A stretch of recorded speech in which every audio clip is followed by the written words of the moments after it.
একটা ডিম crutch maybe সকালে ধরে এখনো মনে হয় আছে।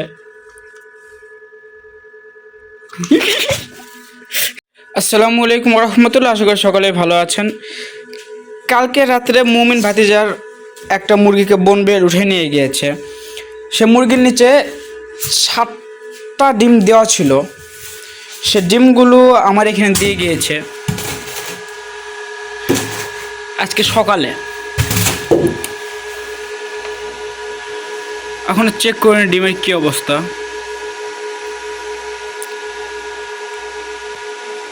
একটা ডিম ক্র্যাচ করছে,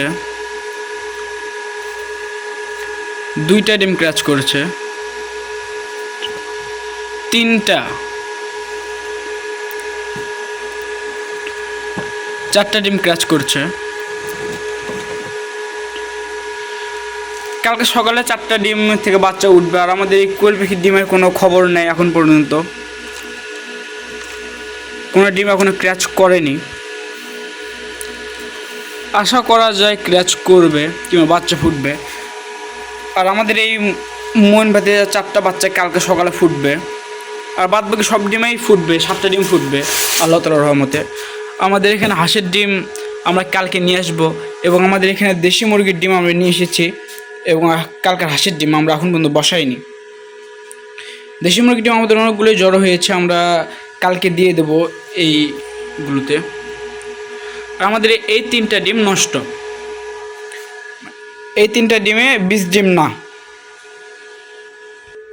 আর আমাদের এখানে পুরোটা আমরা রেডি করে নিয়েছি আমাদের এখানে বোর্ডিংয়ের জন্য। এখানে আমাদের বোর্ডারও রেডি, সব কিছু আমাদের রেডি হয়ে গিয়েছে, শুধু বাচ্চা ফোটার দেরি। আর আমাদের এখানে যে রঙিন মাছগুলো রেখেছিলাম সেই রঙিন মাছগুলো সব প্রায় ডিম দেওয়ার জন্য প্রস্তুত। আর আমাদের এখানেও আমরা রেডি করে নিয়েছি, এখানে আমরা কালকে সকালে ছাড়বো মাছগুলোকে। ও আরেকটা জিনিস দেখাতে আমি ভুলে গিয়েছি, আজকে এটা পরিষ্কার করার সময় কাউসার আমাদের একটা শোলার বাচ্চাকে ধরে রাখছে এর ভিতরে। মেবি সকালে ধরে রাখছে, এখনো মনে হয় আছে।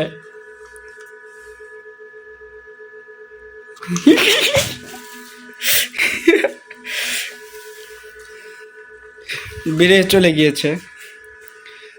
তো আমাদের মারার কোনো প্ল্যান ছিল না, আমরা এটাকে ছেড়ে দেব, কিন্তু এমন জায়গায় ছাড়ছি এখানেই, যেখানে ধরো সেখানে ছাড়া। কই যে গেল, চলে গেছে।